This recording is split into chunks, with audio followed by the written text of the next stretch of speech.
The ZeroWater 10-cup filter pitcher promises to bring your water TDS to zero, and it mostly comes with a TDS meter to prove the point. It doesn't have the slickest look, but does that mean it's function-oriented and thus easier to use? We put it through the test to find the answer. Welcome to the ShouldIT Water Filter Series.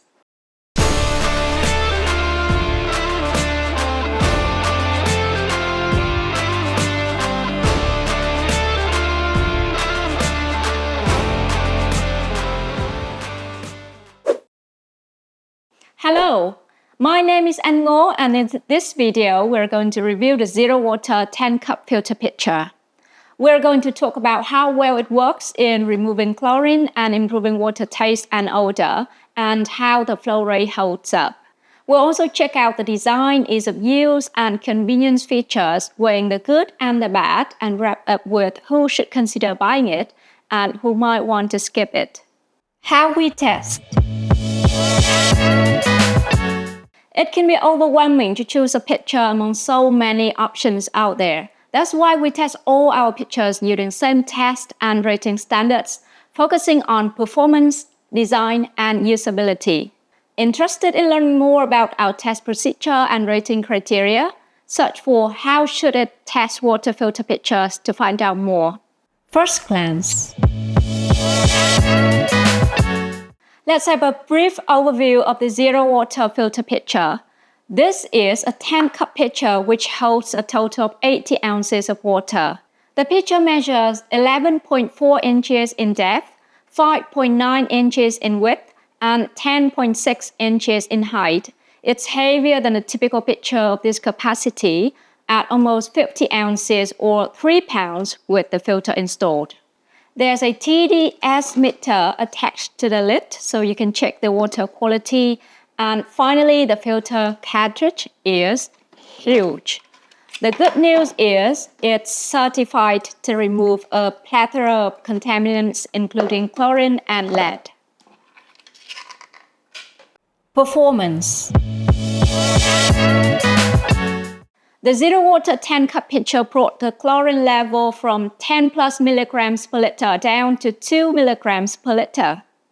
That is a safe level, however, it's not too impressive compared to other filter pitchers, such as the Brita Metro or the Water Drop Chubby. That's why it got only 6 points out of 10 for this test. True to its name, the ZeroWater pitcher reduced the TDS values to 0 parts per million for every single water sample we used to test it. A low TDS level may indicate cleanness and make the water really crisp. However, it does make the water subtly acidic. So our 3 testers gave it 9 points out of 10 for this taste test. The ZeroWater pitcher may have many strengths, but a fast flow rate is not one of them.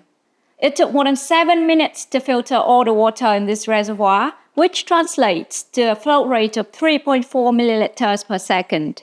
The flow slows down significantly when the filtered water touches the filter piece. It works if you refill it ahead of time, but this is much slower compared to other water filter pitchers we have here, so we could only give it a flow rate score of 1 out of 10. All in all, the ZeroWater 10-cup filter pitcher got us at 4.3 out of 10 for performance. Design. The ZeroWater 10-cup pitcher features a sturdy handle, durable, thick plastic walls, and well-fitted components. It's BPA-free too. The spigot right under the handle really makes sense because the filter pitcher is already heavier than most, even without the water in it. However, the filter tray inside appears poorly made with a rough finish, and you can see a lot of untrimmed flash around the rim that makes the unit looks a little bit cheap. This pitcher has a unique and brilliant way to tell the replacement time. Instead of replacement indicator, you can use this TDS meter to check the water quality and replace the filter piece once the TDS value is higher than you'd like. The manufacturer suggests changing the filter at 6 parts per million TDS. However, most other filters maintain a TDS value above 50 for filtered water. So you may want to take that into consideration. This ZeroWater cartridge is one of the few certified to NSF standard 53, which means it can reduce heavy metals like lead and mercury. The cartridge is large, while the filter tray is a bit thin and flimsy, so it can be tricky to put them together.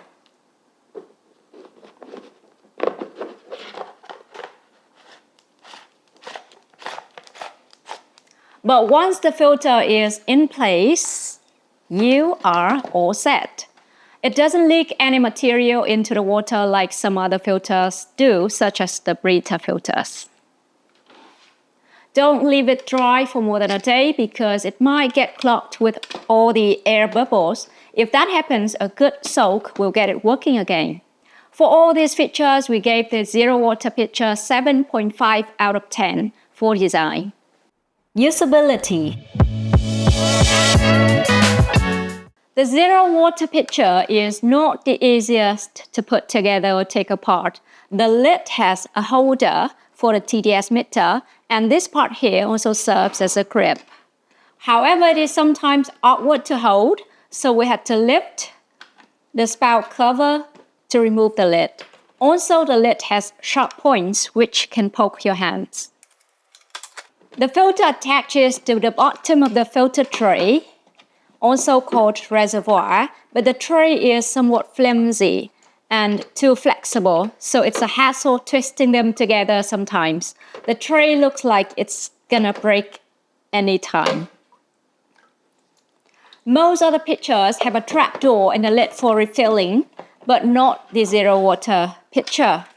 You have to remove the lid for that. Also, since the filter piece is heavy, you can't really casually hold it at the sink to refill like you do with other pitchers.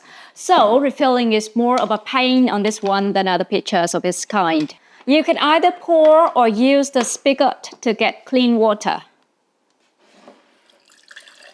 However, the lid and spout cover can sometimes fall out if you pour when there's still water in the reservoir. You might be wondering why the spigot is placed right under the handle, but this way it is easier to dispense water while the pitcher is in the fridge. So like this.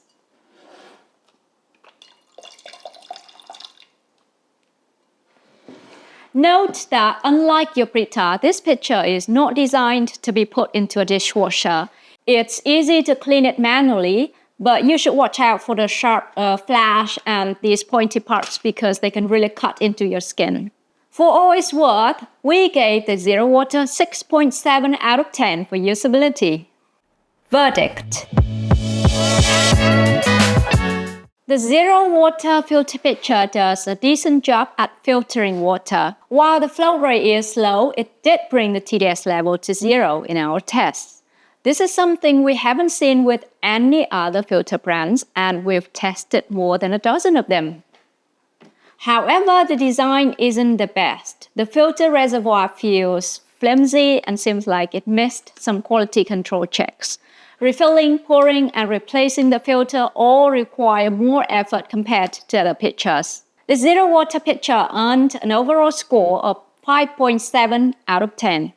It could work for a small household of 2 to 3 people if you really value the NSF certified filter. But there are other pitchers of the same size that are more effective and much easier to use. And that's it for this review video. If you want to find more information about the ZeroWater 10-cup pitcher or other filter pitchers, try Googling our ShouldIT Water Filter Series. Please give it a like if you found our review helpful, and subscribe and donate to support our work. Thanks for watching ShouldIT, and we'll see you in the next one.